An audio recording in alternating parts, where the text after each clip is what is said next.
días a todos. Bienvenidos a esta casa que tenemos disponible para adorar a nuestro Dios y por supuesto este momento que vamos a aprovechar para reflexionar en su palabra. Y bueno, en esta mañana tengo el privilegio y también la responsabilidad de hablar de algunos de los temas tan amplios e importantes que la palabra de Dios refleja y nos ayuda en nuestro propio crecimiento espiritual. Y el día de hoy, si algunos recuerdan el pasaje que leímos al inicio, va a estar basada esa reflexión en lo que es el Salmo 119. Para los que conocen el Salmo, que saben que es el más largo de toda la Biblia, no vamos a leer todos los versículos, pero nos vamos a basar en lo que es el versículo 9 al 16. Entonces los que me quieran acompañar con sus Biblias, sin embargo también lo van a poder tener en la pantalla, vamos a estar en el Salmo 119, por supuesto a partir del versículo 9. Pero no sin antes, quería comenzar compartiendo una imagen antes de entrar en detalle en lo que es el pasaje, una imagen que encontré en internet y que me llamó bastante la atención y que por supuesto también quería compartir con ustedes. Por supuesto, no quiero dejar pasar el título que le he dado a este mensaje y es Guardando su palabra. Para entrar también un poco en contexto, el Salmo 119 se entiende es un poema dirigido a lo que es la palabra de Dios. Todos los versículos, que son más de 100, están abocados a la ley de Dios, al mensaje de Dios, a los mandatos que ha dejado precisamente para nuestra vida diaria. Así que vamos a pasar a la imagen. Esta imagen dice así: si te crees más inteligente que las generaciones anteriores, recuerda que hace 50 años el manual del auto indicaba cómo regular las válvulas. Hoy te advierte que no ingieras el líquido de la batería. Vivimos en una cultura donde lastimosamente se ha desestimado mucho lo que es algunos métodos antiguos, por supuesto, entendiendo que dentro de nuestra misma evolución hemos aprendido muchas cosas nuevas. Por supuesto, se ha incorporado el tema tecnológico que nos ha ayudado muchísimo, pero también una parte nos ha perjudicado, porque hoy en día dependemos muchísimo de la tecnología, tanto así que hemos dejado de lado nuestra misma preparación en detalles que son básicos. Por poner un ejemplo, el tema educativo, hablando de la secundaria, un chico por lo general, no vamos a decir que todos, pero se entiende que si un chico no tiene su calculadora a la mano, está perdido. No hay manera. Ahora imagínense sin el celular, donde el celular tenemos de todo. Por supuesto, acceso a información tanto positiva como negativa. Y me hace recordar una pregunta que le hicieron a un profesor hablando de lo que es la inteligencia artificial. Y le preguntaron que si le preocupaba el avance de la inteligencia artificial. Y él respondió: no me preocupa el avance de la inteligencia artificial. Lo que le preocupa es el retroceso de la inteligencia humana. Estamos en tanta dependencia a lo que es la tecnología que en muchos casos hemos delegado muchas de nuestras funciones a ella. Ahora, trasladando esto a lo que es la palabra de Dios, debemos recordar lo más básico e importante, que es que nosotros tenemos una necesidad y esa necesidad es única y exclusivamente cubierta por Dios, y es la restauración de nuestro espíritu a causa del pecado. Y esa solución única y exclusivamente está en Dios. Más allá de que, como bien mencioné antes, la evolución humana ha generado distintas filosofías, ideas, pensamientos, ciencias, en las que por supuesto se trata de mejorar al hombre, no rinde los frutos que son, porque precisamente la raíz del problema no es atacada. ¿Y cuál es la raíz del problema? Pues por supuesto entendemos es el pecado. El pecado es lo que afecta nuestras vidas y por supuesto afecta nuestra relación con Dios. Es lo que hace que nosotros veamos la realidad distorsionada. No la veamos como realmente es, sino por supuesto contaminada por el mismo pecado. Y es por eso que la palabra nos va a ayudar a tener ese lente purificador para poder entender realmente lo que Dios quiere para nosotros. Porque lastimosamente no basta solo con ser buenas personas. Necesitamos la salvación de nuestro Señor Jesucristo. Por supuesto, no estoy desmeritando la idea de que tenemos, por supuesto, que mejorar como personas, buscando el bien personal, buscando el bien del prójimo, pero no va a bastar únicamente con eso, porque la palabra enseña que la única manera de ser salvos es a través de Jesucristo, no a través de nuestras obras. Por supuesto, las buenas obras, el buen manejo humano, viene como consecuencia de haber aceptado la salvación de Cristo. Así que bien, vamos a entrar ahora sí en detalle a lo que vendría a ser el pasaje en Salmos. Y vamos a hacer primero una lectura completa del 9 al 16 y luego les voy a hablar de 4 divisiones que yo hice de este pasaje. Pero por favor acompáñame a leer. Yo lo voy a tener en la versión Nueva Biblia de las Américas, pero por supuesto me pueden acompañar con sus Biblias. Dice así, versículo 9. ¿Cómo puede el joven guardar puro su camino? Guardando tu palabra. Con todo mi corazón te he buscado, no dejes que me desvíe de tus mandamientos. En mi corazón he atesorado tu palabra, para no pecar contra ti. Bendito tú, oh Señor, enséñame tus estatutos. He contado con mis labios de todas las ordenanzas de tu boca. Me he gozado en el camino de tus testimonios, más que en todas las riquezas. Meditaré en tus preceptos y consideraré tus caminos. Me deleitaré en tus estatutos y no olvidaré tu palabra. Bien, esta primera parte que titulé La búsqueda de la pureza está basado en el primer versículo, o sea, en el versículo 9, que habla de una pregunta, podría decirse retórica, hablando de qué puede hacer el joven para guardar su camino. Y no es que esta pregunta esté dirigida únicamente a los jóvenes, sino es una pregunta dirigida a que en la juventud se determinan muchos aspectos importantes en la vida de todo ser humano. Entendemos que es ahí en esa etapa donde empieza a tomar identidad esa persona, donde empieza a también entender su pertenencia, empieza a crecer, a madurar, por supuesto, en muchos aspectos, no solo físicos, sino también emocionales, cognitivos y también, por supuesto, los espirituales. Entonces la idea de que un joven mantenga puro y limpio su andar, su caminar, por supuesto aquí hace referencia a su vivir, se expresa con una simple frase, con guardar tu palabra. ¿Y qué significa guardar tu palabra? Pues significa conocerla en primer lugar, aprenderla y por supuesto también ponerla en práctica. Porque la palabra en este texto y en muchos otros nos dice que no debemos ser únicamente oidores, sino que también tenemos que ser hacedores. Entonces las cosas que aprendemos tenemos que ponerlas en práctica porque si no, de nada nos sirven. Por otro lado, también entender que la juventud hoy en día está enfrentando un bombardeo constante de distintas distracciones, placeres, etc. Porque vivimos en un mundo justamente rápido, veloz. Todas las cosas se quieren para ayer. Para ayer es tarde, como dirían.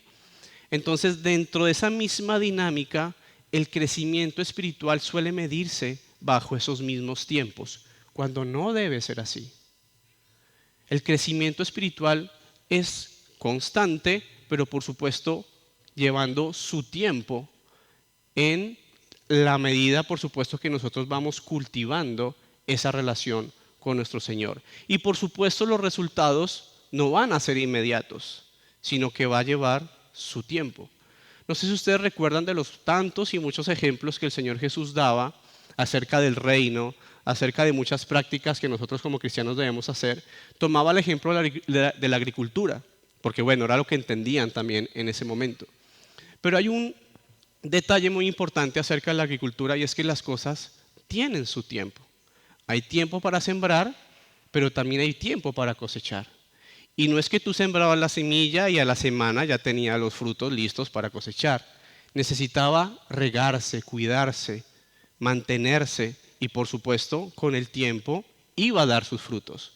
Lo mismo pasa con nuestro tema espiritual. Nosotros tenemos un proceso de santificación. Es un proceso el cual se va a llevar adelante no únicamente bajo nuestros esfuerzos, sino por supuesto con la ayuda de Dios. Y no podemos, de alguna manera, entender que los resultados van a ser instantáneos. Entonces, al no ver resultados instantáneos, muchas veces nos vamos a desanimar. Hablando justamente de la dinámica que todo tiene que ser ya. Todo lo tengo que conseguir lo más pronto posible. Es más, uno de los ejemplos también que nos hace ver que la juventud hoy en día está muy afectada por todo el tema superficial y material, es lo que ustedes a veces le preguntan a los chicos, ¿qué quieren estudiar? Y su enfoque no muchas veces va en ayudar a otras personas, sino el enfoque va muy íntimo en el tema monetario. Yo quiero conseguir dinero. ¿Y cómo lo quiero conseguir? Rápido y fácil, sin mucho esfuerzo. Hoy en día se habla mucho de la cultura del poco esfuerzo, de las cosas rápidas, sencillas, que no me demanden mucho de mí. Y en la palabra y por supuesto nuestro crecimiento espiritual no funciona de ninguna manera así. Es por eso que hoy en día se ve tanta diserción de lo que es la fe en los jóvenes. Porque no ven algo productivo en él, en ella, en la fe. Porque no, en principio, uno, no ven resultados rápidos y dos, no ven un beneficio material dentro de su práctica espiritual. ¿Por qué? Porque no se ha cultivado justamente la virtud de perseverancia, de paciencia. Hoy en día vemos a los chicos que les cuesta, digamos, mantenerse de algún lugar quietos o en silencio y tenemos que buscar la manera de entretenerlos rápido. Pero ¿desde cuándo el estar en silencio o estar aburridos es algo malo? Es parte propia del mismo crecimiento que nosotros tenemos, en donde sabemos que hay momentos para jugar y divertirnos, como también hay momentos para prestar atención y aprender. Y el cultivar ese tipo de virtudes en los chicos de últimos tiempos ha venido decreciendo. Y es lo que ha hecho de alguna manera que nuestros chicos, por supuesto, se aburran dentro de un contexto de fe. Porque si no hay entretenimiento, entonces automáticamente me desconecto, me pierdo. Y eso se ha trasladado mucho también a lo que es nuestro vivir como adultos también. Se habla de que hoy también se vive en un adolescentrismo, en donde a los chicos los queremos hacer que maduren rápido, convirtiéndolos en adolescentes, haciéndolos tomar decisiones que tal vez dentro de su proceso mismo madurativo no son conscientes y no tienen la capacidad de elegir. Como en muchos casos se ve de darles a elegir su orientación sexual, cuando ellos no dimensionan ni siquiera qué es lo que es una cosa de la otra. Ahora, pasándonos al otro extremo adulto, vemos gente muy mayor comportándose como adolescentes. Entonces todos quieren adoptar esa postura adolescéntrica, donde yo soy el centro, por supuesto, del universo y todo tiene que girar alrededor de mí, de mis decisiones. Dentro de nuestro crecimiento espiritual, la palabra nos enseña que nosotros tenemos que tener un proceso de maduración, de crecer, de convertirnos en adultos. Es más, este concepto de adolescencia es nuevo, no tiene más de 100 años. De los 4000 que entendemos según la palabra del Señor, tiene la historia humana. Antes se consideraba de niño a hombre, más o menos a eso de los 12 años. Por supuesto, un hombre joven, que después pasaba a ser un hombre adulto. Pero no estaba esa transición que cada vez se le han venido agregando más transiciones. Pero a lo que quiero ir con esto es que nosotros necesitamos entender que nosotros dentro de nuestro propio hogar, como padres, especialmente con esa responsabilidad tan grande que tenemos de criar a los chicos, enseñarles virtudes que los hagan mantenerse firmes y fuertes en la fe. Pero para eso también necesitamos nosotros como padres, adultos, tíos o primos mayores, cultivarla también en nosotros. Porque ¿cómo nosotros vamos a poder ofrecer algo que no tenemos? Necesitamos nosotros mismos cultivar aquellas virtudes que nos van a hacer fuertes en la fe. Mantenernos, por supuesto, al margen de lo que es el pecado y luchar con aquellas cosas que hacen que nos separemos de Dios. Entonces, Dios en su palabra nos ofrece una brújula inmutable. ¿Qué quiere decir eso? Algo que nos dice hacia dónde tenemos que ir. Y es una brújula que no se mueve. Es una brújula que nos dice hacia allá es la meta y esa dirección no va a cambiar. El tema con nosotros es que muchas veces queremos no solo tomar atajos, sino tal vez aventurarnos en otros caminos que son mismos y propios peligrosos de nuestra fe, porque hacen desviarnos del verdadero conocimiento de Dios.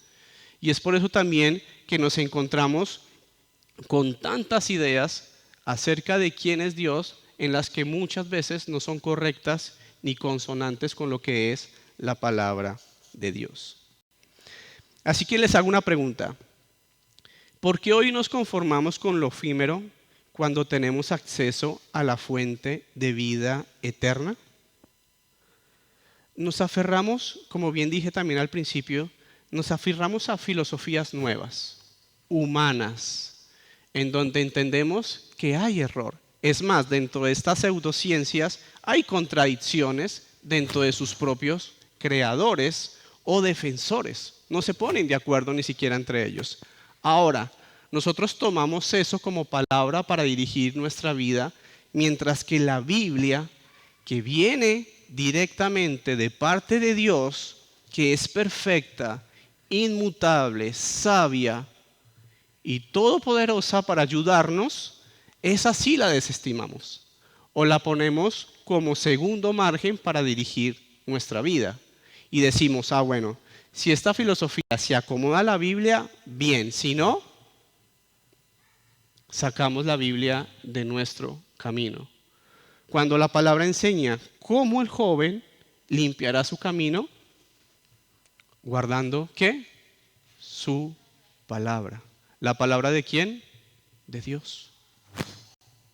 Dios nos va a decir qué es lo mejor para nosotros. Él nos creó. Él creó todo lo que nos rodea. Por ende sabe qué es lo que más nos conviene a nosotros. Dios es perfectamente sabio. Si dijo esto y contradice muchas de las ideas del mundo, ¿a quién le vamos a creer? ¿A un Dios perfecto o a un humano contaminado por el pecado? Son cosas para reflexionar. Ahora, vamos a pasar la segunda parte, versículos 10 y 11. La pasión por la palabra tiene como título. Con todo mi corazón te he buscado. No dejes que me desvíe de tus mandamientos. En mi corazón he atesorado tu palabra para no pecar contra ti. Con todo mi corazón te he buscado. El corazón, hablando en términos bíblicos, es el eje del hombre. ¿Qué quiere decir eso? El corazón es el centro de operaciones de cualquier persona. Es donde se dirigen las emociones, es donde se dirige la voluntad, y no hace referencia al músculo o al órgano que bombea sangre a nuestro cuerpo, no. Hace referencia a aquel parte interna mía que es la que toma las decisiones, la que maneja las emociones. Entonces es por eso que hay que prestar mucha atención a cómo atendemos el pedido propio de nuestro corazón. Y si realmente nosotros sinceramente buscamos correctamente a Dios dentro de esa búsqueda espiritual e interna que cada uno tiene de encontrar lo que es verdad. Así que, entendiendo esto, de que el corazón, según las Escrituras, es el centro de la naturaleza humana, la que gobierna precisamente nuestras emociones, la voluntad, vayamos a algunos pasajes para identificar de dónde es que proviene la maldad. Bien, síganme en sus Biblias, esto no está acá, Génesis capítulo 6, versículo 5. Génesis, primer libro de la Biblia, capítulo 6, versículo 5. Dice así: el Señor vio que era mucha la maldad de los hombres en la tierra, y que toda intención de los pensamientos de su corazón eran solo hacer siempre el mal. Vayamos a otro pasaje que nos ayuda a reforzar un poco esta idea de la maldad interna propia nuestra. Jeremías 17, un poco más adelante de lo que es Génesis, mucho más adelante de Salmos también. Jeremías capítulo 17, versículos 9 y 10. Jeremías nos dice: más engañoso que todo es el corazón, y sin remedio, ¿quién lo comprenderá? La razón es donde se ejecutan todas las decisiones humanas. Por ende, nosotros debemos cuidar el corazón. Pero sin embargo, la palabra nos dice que tampoco podemos confiar en él, porque es engañoso.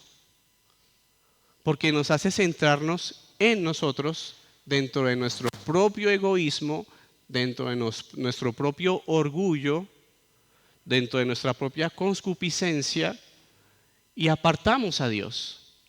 Nos olvidamos de Dios y no ajustamos ese pensamiento, esas emociones, esa voluntad a lo que nos dice la palabra del Señor.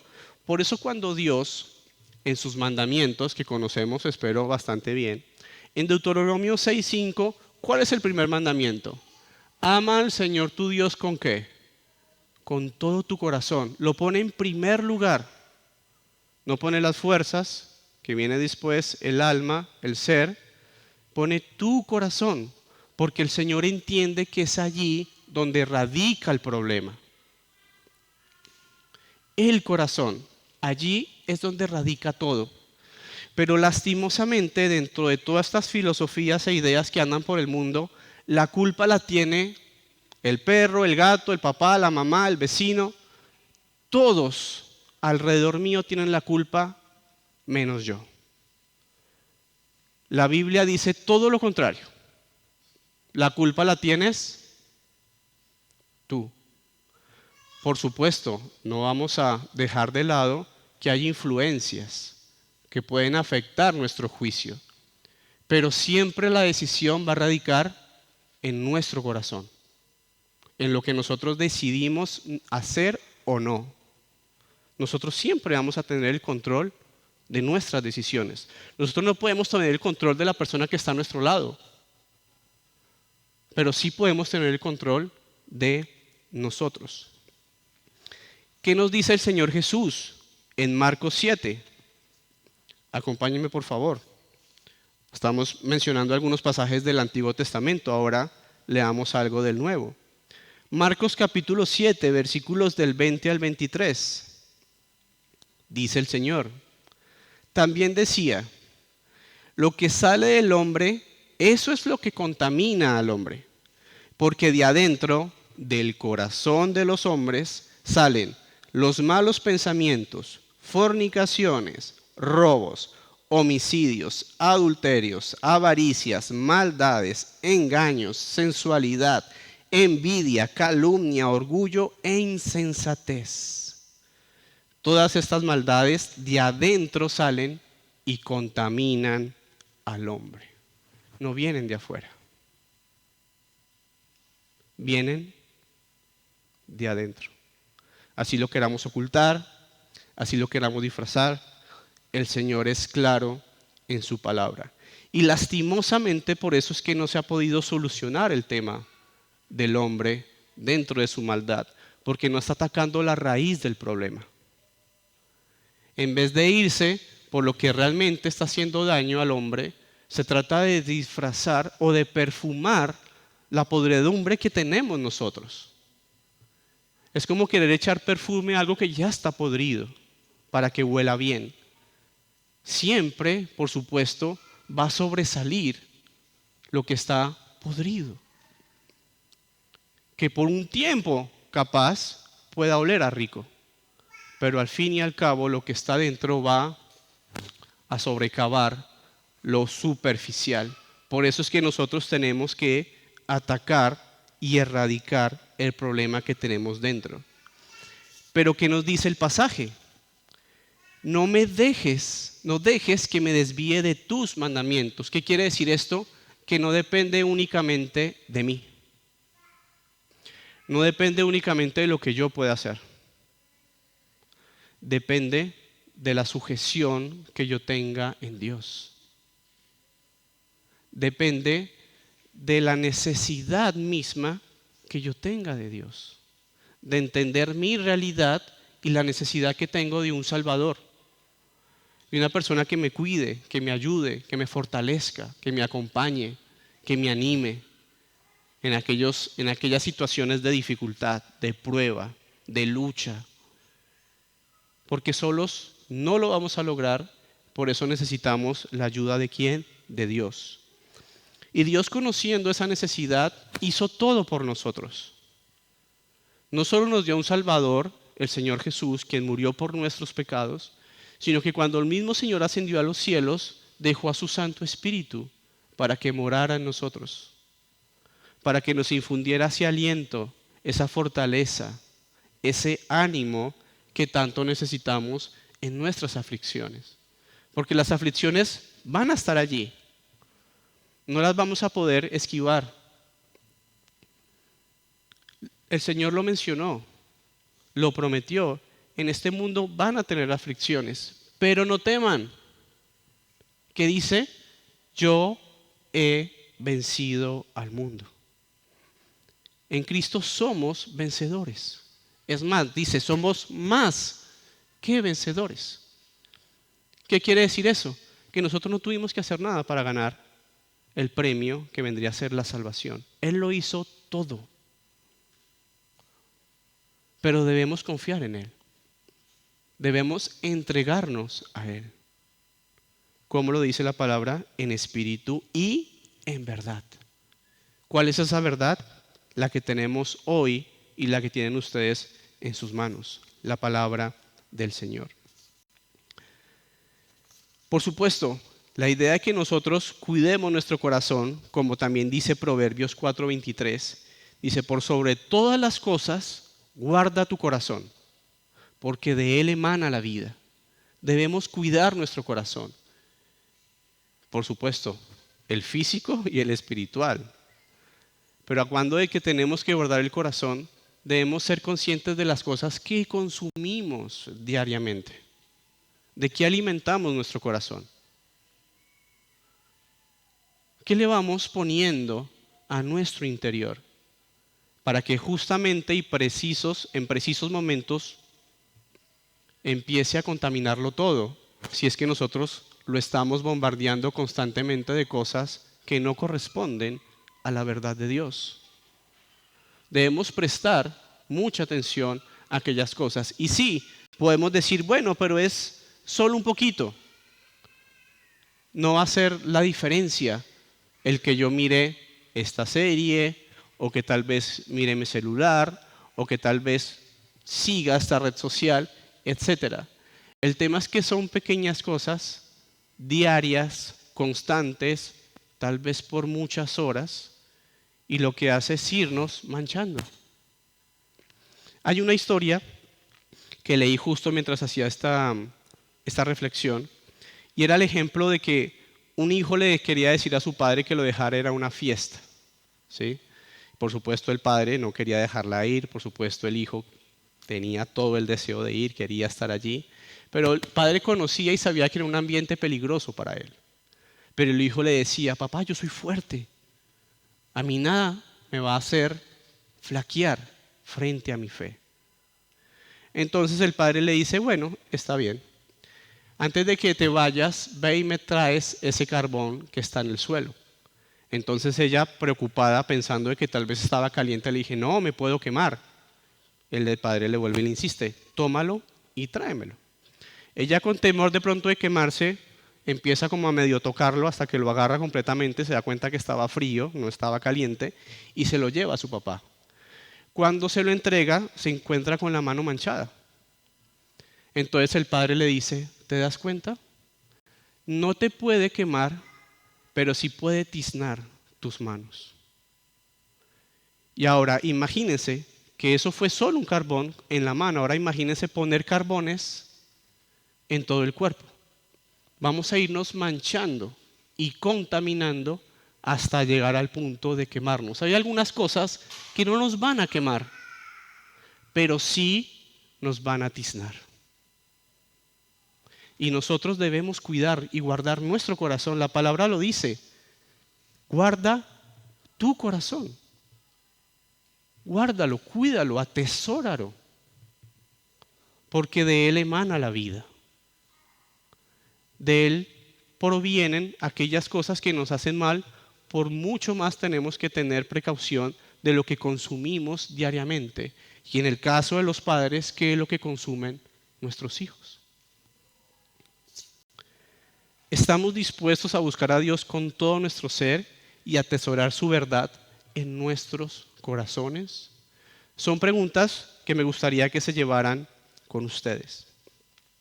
Tercera parte, la alegría de vivir en obediencia, versículos del 12 al 14. Bendito tú, oh Señor, enséñame tus estatutos. He contado con mis labios de todas las ordenanzas de tu boca. Me he gozado en el camino de tus testimonios más que en todas las riquezas. Aquí habla de una alegría de compartir el evangelio con otras personas. Porque aquí nos dice, he contado, he dicho con mis labios de todas las ordenanzas de tu boca. ¿Dónde están todas las ordenanzas de la boca de Dios? Acá. He contado, háganse esa pregunta, ¿he contado de todas las ordenanzas de Dios a la gente? ¿A los que están a mi alrededor? ¿Conocen ellos que yo soy cristiano? ¿Conocen ellos que yo me mantengo, digamos, en una fe en la cual es necesario que sea compartida con otros? Pensemos en nuestra conversión. ¿Qué de aquella persona que nos evangelizó no lo hubiera hecho? ¿Estaríamos acá? Ahora imagínense nosotros el que le estamos quitando oportunidades a las personas que están afuera de conocer a Dios. Nosotros. Pensemos en el daño que le podemos estar haciendo a alguien que tanto queremos que no somos capaces de enseñarles la salvación. ¿Eso es realmente demostrar amor? El no hablar de nuestra fe, el no contar de nuestra boca las maravillas de Dios en nuestra vida.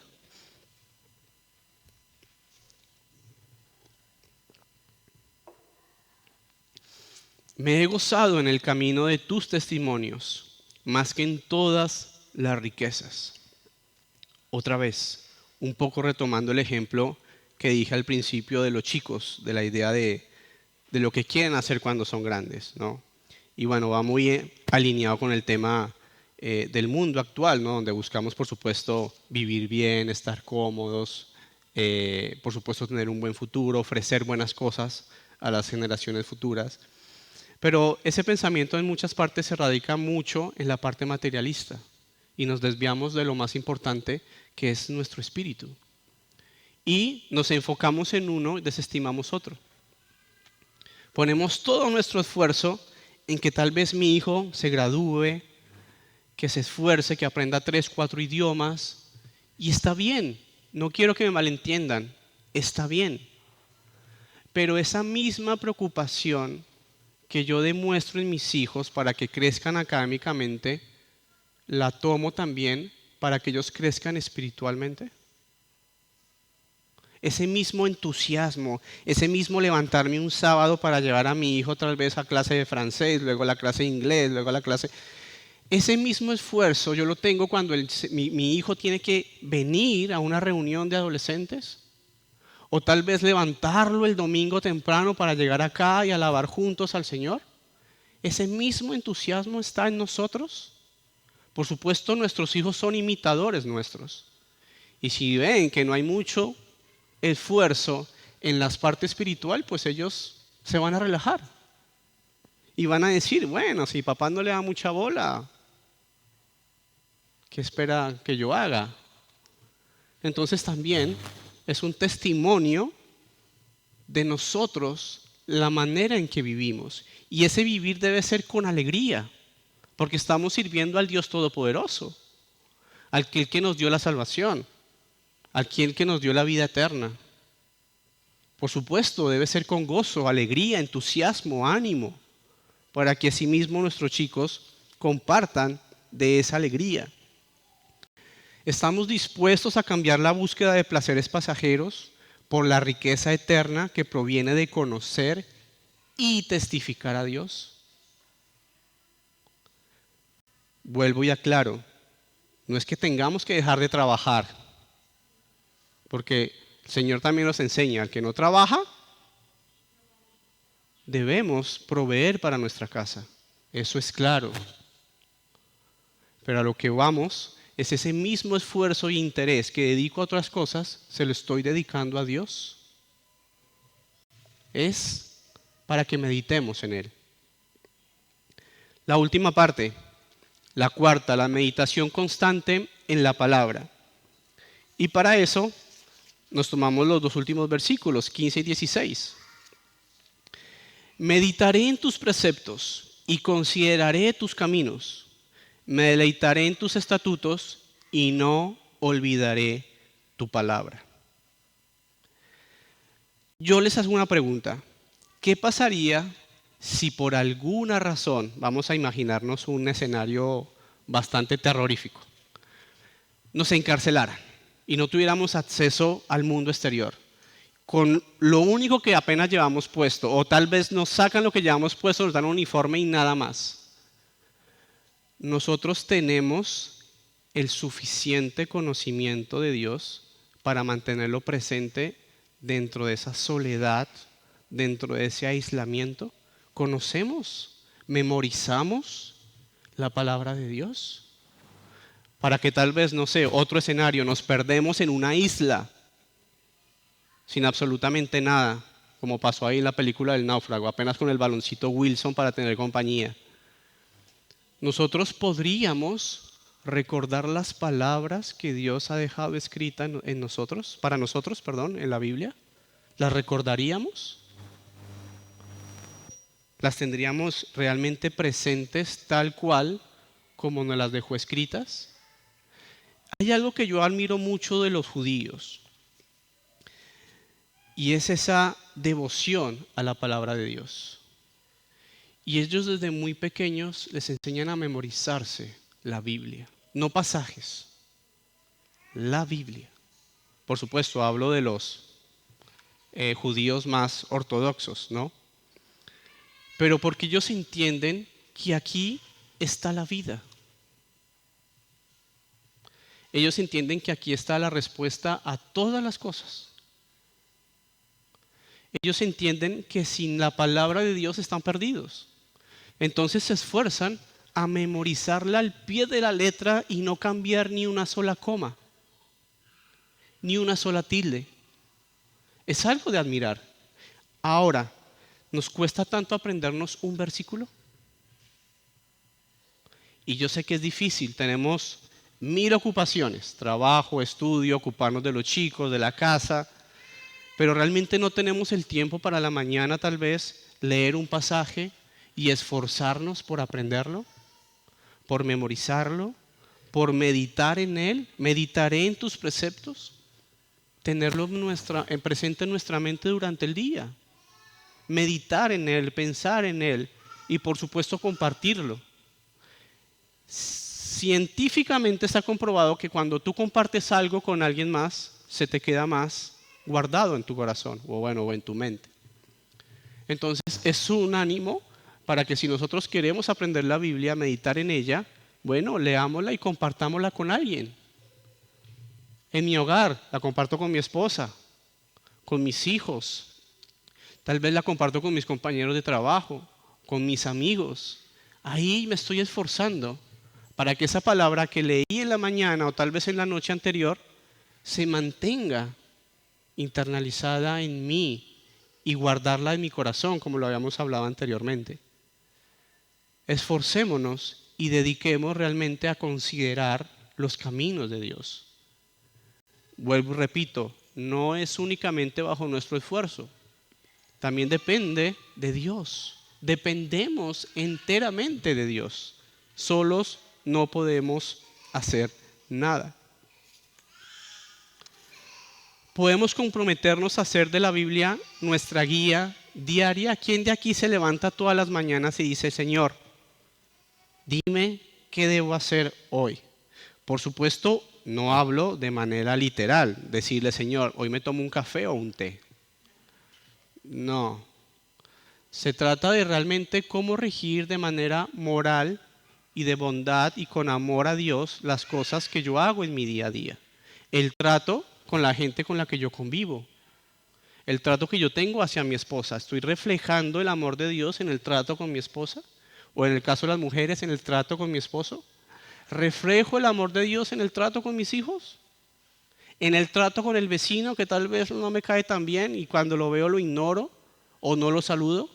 ¿Demuestro el amor de Dios en aquellas acciones que a veces son tan pequeñas pero que marcan la diferencia? Debemos ser testigos y dar testimonio de la fe que hemos decidido seguir. Y por supuesto comprometernos, saber que tenemos una responsabilidad. Y como bien lo mencionamos al principio, no nos dejemos contaminar de las cosas fáciles. Debemos cultivar la responsabilidad en nosotros y por supuesto en nuestros chicos. La virtud de perseverancia, la virtud de paciencia. Hoy se pierde la paciencia en un 2x3. Pero la paciencia hace parte del fruto del Espíritu. Y el fruto del Espíritu son las mismas características de Dios. Entonces cultivemos de manera diaria este tipo de prácticas que nos ayudan a mejorar y a fortalecer nuestra fe. Conclusión.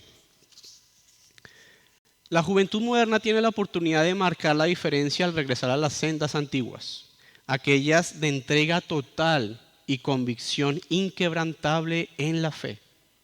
El Salmo 119 nos recuerda que la verdadera pureza, gozo y dirección se encuentra en la palabra de Dios. Hoy es el día para que nuestros corazones sean transformados, renovados, volviendo a los principios eternos que nunca fallan. Debemos regresar a lo básico y a la raíz de todo, la palabra del Señor. Ahí vamos a encontrar la solución al problema del hombre, que es el pecado. ¿Y dónde se almacena eso? En nuestro corazón.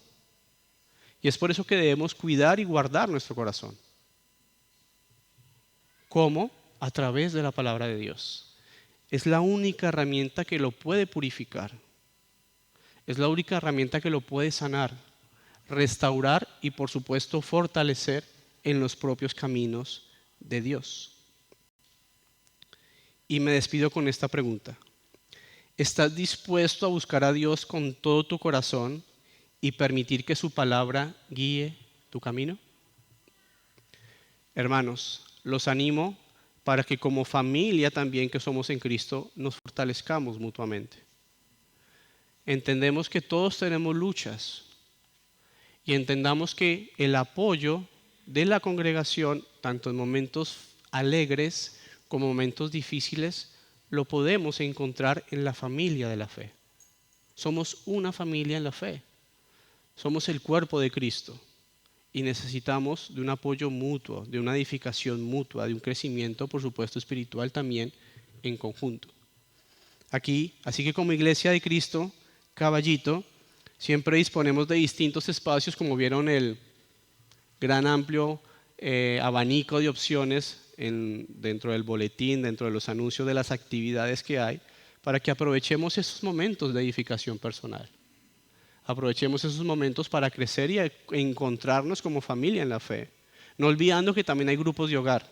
Recuerden, hay grupos de hogar, se reúnen en la semana, cualquier información, pregunta, estamos a la orden, pero en la que nos encontramos y precisamente buscamos eso, edificación mutua. Porque les digo una cosa, no basta con el domingo únicamente. O sea, pónganlo en una balanza.